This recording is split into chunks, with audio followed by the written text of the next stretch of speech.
Hey, if you use SNAP, you're going to want to listen to this. Starting tomorrow, lots of changes to what's eligible and what's not. We're talking things like candies and soft drinks will not be on that list. This while the state may lose hundreds of millions in funding for that program. KOCO's Patrick Talbot joins us live tonight with the story of what you need to know. Patrick, what's the word? Yeah, Chantel, that's absolutely right. These new details and new changes go into effect tomorrow, Sunday, February 15th. It's part of a healthy food waiver that's set to go into effect.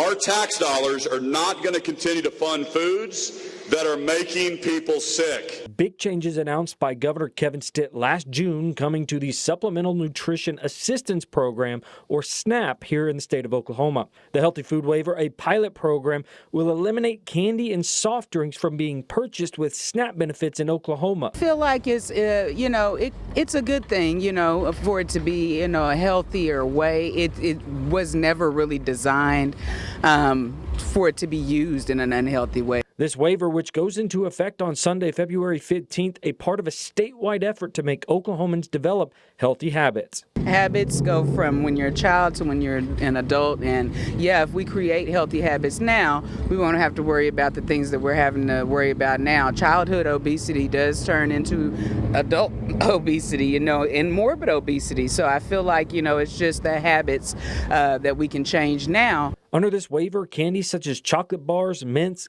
gum, carbonated beverages such as soda, energy drinks, and other things cannot be purchased with SNAP benefits. Meanwhile, Oklahoma SNAP program could lose hundreds of millions of dollars in funding if they don't lower their error rates. Oklahoma will be one of the states that stands to lose hundreds of millions of dollars in SNAP funding, and Oklahoma taxpayers will be required to cover those costs.